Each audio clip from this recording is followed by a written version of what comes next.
दैनिक Bible पठन दिन 62। पुराना नियम लेविटिकस 9, लेविटिकस चैप्टर 10। 8वें दिन मूसा ने हारून और उसके पुत्रों को बुलाया। उसने इस्राएल के बुजुर्गों, नेताओं को भी बुलाया। मूसा ने हारून से कहा, अपने पशुओं में से एक बछड़ा और एक मेढ़ा लो। इन जानवरों में कोई दोष नहीं होना चाहिए। बछड़ा पाप बलि होगा और मेढ़ा होमबलि होगा। इन जानवरों को यहोवा को भेंट करो। इस्राएल के लोगों से कहो, पाप बलि हेतु एक बकरा लो, एक बछड़ा और एक मेमना होमबलि के लिए लो। बछड़ा और मेमना दोनों 1 वर्ष के होने चाहिए। इन जानवरों में कोई दोष नहीं होना चाहिए। एक सांड और एक मेढ़ा मेलबलि के लिए लो। उन जानवरों को और तेल मिली अन्नबलि लो और उन्हें यहोवा को भेंट चढ़ाओ। क्योंकि आज यहोवा की महिमा तुम्हारे सामने प्रकट होगी। इसलिए सभी लोग मिलाप वाले तंबू में आए और वे सभी उन चीज़ों को लाए जिनके लिए मूसा ने आदेश दिया था। सभी लोग यहोवा के सामने खड़े हुए। मूसा ने कहा, तुमने वही किया है जो यहोवा ने आदेश दिया। तुम लोग यहोवा की महिमा देखोगे। तब मूसा ने हारून से ये बातें कहीं, जाओ और वो करो जिसके लिए यहोवा ने आदेश दिया था। वेदी के पास जाओ और पाप बलि तथा होम बलि चढ़ाओ।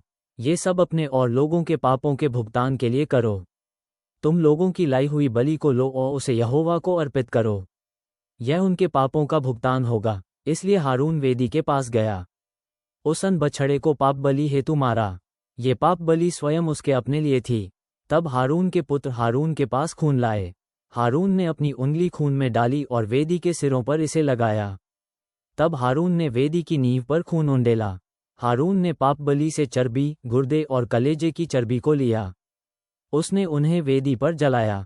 उसने उसी प्रकार किया जिस प्रकार यहोवा ने मूसा को आदेश दिया था। तब हारून ने डेरे के बाहर मांस और चमड़े को जलाया। इसके बाद हारून ने होमबलि के लिए उस जानवर को मार। जानवर को टुकड़ों में काटा गया। हारून के पुत्र खून को हारून के पास लाए और हारून ने वेदी के चारों ओर खून डाला। हारून के पुत्रों ने उन टुकड़ों और होमबलि का सिर हारून को दिया। तब हारून ने उन्हें वेदी पर जलाया। हारून ने होमबलि के भीतरी भागों और पैरों को धोया और उसने उन्हें वेदी पर जलाया। तब हारून लोगों की बलि लाया। उसने लोगों के लिए पाप बलि वाले बकरे को मारा। उसने बकरे को पहले की तरह पाप बलि के लिए चढ़ाया। हारून होमबलि को लाया और उसने वो बलि चढ़ाई, वैसे ही जैसे यहोवा ने आदेश दिया था। हारून अन्नबलि को वेदी के पास लाया। उसने मुट्ठी भर अन्न लिया और प्रातः काल की नित्य बलि के साथ उसे वेदी पर रखा। हारून ने लोगों के लिए मलेबलि के सांड और मेढ़े को मारा। हारून के पुत्र खून को हारून के पास लाए। हारून ने इस खून को वेदी के चारों ओर उंडेला। हारून के पुत्र सांड और मेढ़े की चर्बी भी लाए। वे चर्बी भरी पूंछ, भीतरी भागों को ढकने वाली चर्बी, गुर्दे और कलेजे को ढकने वाली चर्बी भी लाए। हारून के पुत्रों ने चर्बी के इन भागों को सांड और मेढ़े की छातियों पर रखा। हारून ने चर्बी के भागों को लेकर उसे वेदी पर जलाया। मूसा के आदेश के अनुसार हारून ने छातियों और दाईं जांघ को उत्तोलन भेंट के लिए यहोवा के सामने हाथों में ऊपर उठाया। तब हारून ने अपने हाथ लोगों की ओर उठाए और उन्हें आशीर्वाद दिया।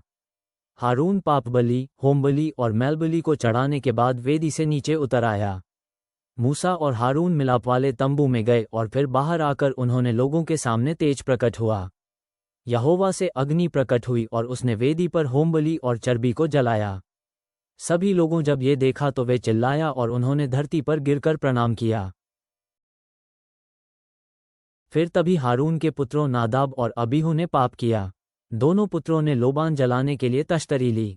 उन्होंने एक अलग ही आग का प्रयोग किया और लोबान को जलाया।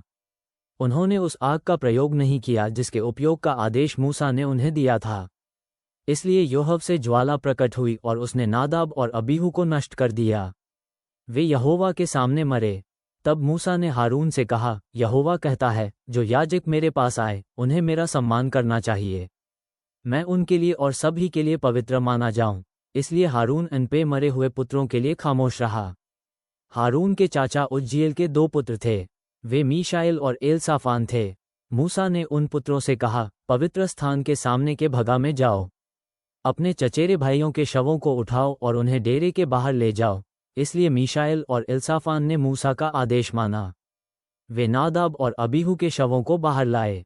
नादाब और अबीहू तब तक अपने विशेष अंतः वस्त्र पहने थे।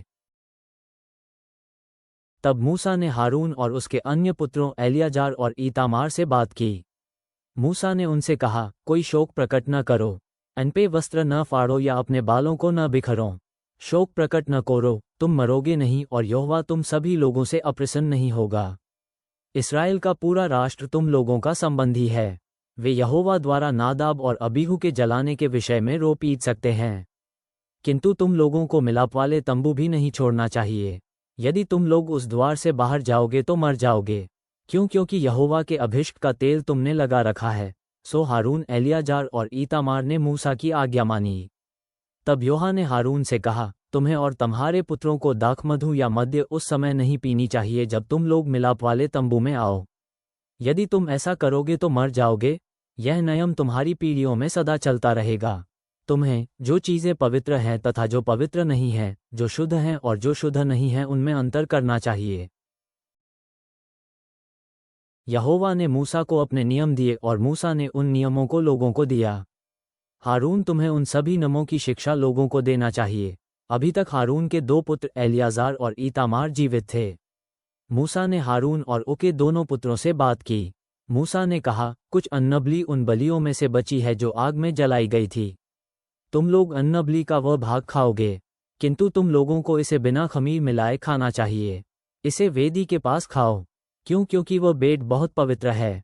वो उस भेंट का भाग है जो यहोवा के लिए आग में जलाई गई थी, और जो नियम मैंने तुमको बताया वह सिखाता है कि वह भाग तुम्हारा और तुम्हारे पुत्रों का है, किंतु तुम्हें इसे पवित्र स्थान पर ही खाना चाहिए। तुम्हारे पुत्र और तुम्हारी पुत्रियों भी उत्तोलन बलि से छाती को और मेलबलि से जांघ को खा सकेंगे। इन्हें तुम्हें किसी पवित्र स्थान पर नहीं खाना है, बल्कि तुम्हें इन्हें किसी शुद्ध स्थान पर खाना चाहिए, क्योंकि ये मेलबलियों में से मिली है। इस्राएल के लोग ये बलि यहोवा को देते हैं। उन जानवरों के कुछ भाग को लोग खाते हैं, किंतु छाती और जांघ तुम्हारा भाग है। लोगों को अपने जानवरों की चर्बी आग में जलाई जाने वाली बलि के रूप में लानी चाहिए। उसे यहोवा के सामने उत्तोलित करना होगा और यह बलि तुम्हारा भाग होगा। ये तुम्हारा और तुम्हारे बच्चों का होगा। यहोवा के आदेश के अनुसार बलि का वह भाग सदा तुम्हारा होगा। मूसा ने पाप बलि के बकरे के बारे में पूछा, किंतु उसे पहले ही जला दिया गया था। मूसा हारून के शेष पुत्रों एलियाजार और ईतामार पर बहुत क्रोधित हुआ। मूसा ने कहा, तुम लोगों को ये बकरा पवित्र स्थान पर खाना था। ये बहुत पवित्र है। तुम लोगों ने इसे यहोवा के सामने क्यों नहीं खाया? यहोवा ने उसे तुम लोगों के अपराधों को दूर करने के लिए दिया। वह बकरा लोगों के पापों के भुगतान के लिए था। देखो, तुम उस बकरे का खून पवित्र स्थान के भीतर नहीं लाए। तुम्हें इस बकरे को पवित्र स्थान पर खाना था, जैसा कि मैंने आदेश दिया है। किंतु हारून ने मूसा से कहा, सुनो, आज वे अपनी पाप बलि और होम बलि यहोवा के सामने लाए। किंतु तुम जानते हो कि आज मेरे साथ क्या हुआ? क्या तुम ये समझते हो कि यदि मैं पाप बलि को आज खाऊंगा तो यहोवा प्रसन्न होगा? नहीं। जब मूसा ने ये सुना तो वह सहमत हो गया। नया नियम, मार्क चैप्टर 11:28 से 33, मार्क चैप्टर 12:1-12। यीशु ने उनसे कहा, मैं तुमसे एक प्रश्न पूछता हूँ, यदि मुझे उत्तर दे दो तो मैं तुम्हें बता दूंगा कि मैं ये कार्य किस अधिकार से करता हूँ। जो बपतिस्मा यूहन्ना दिया करता था, वह उसे स्वर्ग से प्राप्त हुआ था या मनुष्य से? मुझे उत्तर दो। वे यीशु के प्रश्न पर यह कहते हुए आपस में विचार करने लगे। यदि हम ये कहते हैं, यह उसे स्वर्ग से प्राप्त हुआ था, तो ये कहेगा, तो तुम उसका विश्वास क्यों नहीं करते? यीशु ने उनसे कहा, मैं तुमसे एक प्रश्न पूछता हूँ, यदि मुझे उत्तर दे दो तो मैं तुम्हें बता दूंगा कि मैं ये कार्य किस अधिकार से करता हूँ। जो बपतिस्मा यूहन्ना दिया करता था, वह उसे स्वर्ग से प्राप्त हुआ था या मनुष्य से? मुझे उत्तर दो। वे यीशु के प्रश्न पर यह कहते हुए आपस में विचार करने लगे। यदि हम ये कहते हैं, यह उसे स्वर्ग से प्राप्त हुआ था, तो ये कहेगा, तो तुम उसका विश्वास क्यों नहीं करते? किंतु यदि हम ये कहते हैं, वह मनुष्य से प्राप्त हुआ था, तो लोग हम पर ही क्रोध करेंगे। वे लोगों से बहुत डरते थे, क्योंकि सभी लोग यह मानते थे कि यूहन्ना वास्तव में एक भविष्यवक्ता है। इसलिए उन्होंने यीशु को उत्तर दिया, हम नहीं जानते। इस पर यीशु ने उनसे कहा, तो फिर मैं भी तुम्हें नहीं बताऊंगा कि मैं ये कार्य किस अधिकार से करता हूँ। यीशु दृष्टांत कथाओं का सहारा लेते हुए उनसे कहने लगा, एक व्यक्ति ने अंगूरों का एक बगीचा लगाया और उसके चारों तरफ दीवार खड़ी कर दी। फिर अंगूर के रस के लिए एक कुंड बनाया और फिर उसे कुछ किसानों को किराए पर देकर यात्रा पर निकल पड़ा। फिर अंगूर पकने की ऋतु में उसने उन किसानों के पास अपना एक दास भेजा ताकि वह किसानों से बगीचे में जो अंगूर हुए हैं उनमें से उसका हिस्सा ले आए। किंतु उन्होंने पकड़कर उस दास की पिटाई की और खाली हाथों वहां से भगा दिया। उसने एक और दास उनके पास भेजा। उन्होंने उसके सिर पर वार करते हुए उसका बुरी तरह अपमान किया। उसने फिर एक और दास भेजा जिसकी उन्होंने हत्या कर डाली। उसने ऐसे ही और भी अनेक दास भेजे जिनमें से उन्होंने कुछ की पिटाई की और कितनों को मार डाला। अब उसके पास भेजने को अपना प्यारा पुत्र ही बचा था। आखिरकार उसने उसे भी उनके पास ये कहते हुए भेज दिया, वे मेरे पुत्र का तो सम्मान करेंगे ही। उन किसानों ने एक दूसरे से कहा, ये तो उसका उत्तराधिकारी है, आओ इसे मार डालें, इससे उत्तराधिकार हमारा हो जाएगा। इस तरह उन्होंने उसे पकड़कर मार डाला और अंगूरों के बगीचे से बाहर फेंक दिया। इस पर अंगूर के बगीचे का मालिक क्या करेगा? वह आकर उन किसानों को मार डालेगा और बगीचा दूसरों को दे देगा। क्या तुमने शास्त्र का यह वचन नहीं पढ़ा है? वह पत्थर जिसे कारीगरों ने बेकार माना वही कोने का पत्थर बन गया। ये प्रभु ने किया जो हमारी दृष्टि में अद्भुत है। वे ये समझ गए थे कि उसने जो दृष्टांत कहा है उनके विरोध में था, सो वे उसे बंदी बनाने का कोई रास्ता ढूंढने लगे, पर लोगों से वे डरते थे इसलिए उसे छोड़कर चले गए।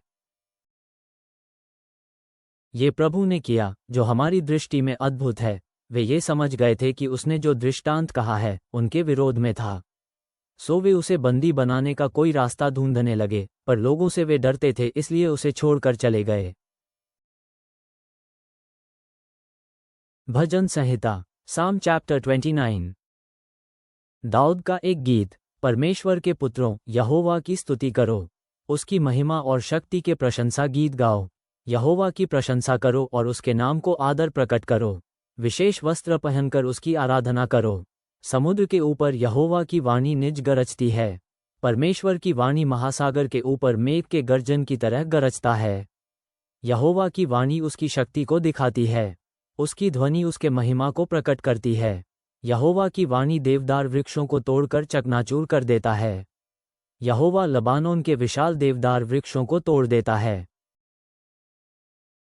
यहोवा लबानोन के पहाड़ों को कपा देता है, वे नाचते बछड़े की तरह दिखने लगता है।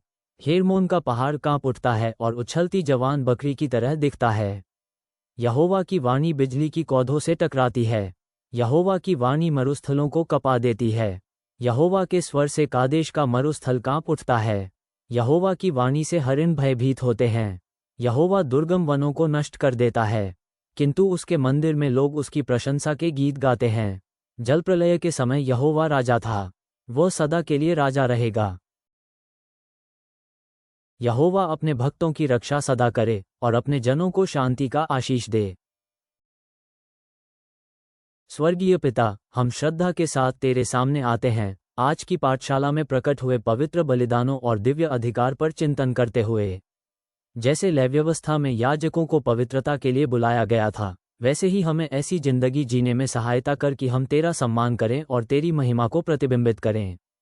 मार्क की गवाही में दिखाई गई चुनौतियों के सामने हमें तेरे सत्य को समझने की बुद्धि और अपने विश्वास में दृढ़ रहने का साहस प्रदान कर।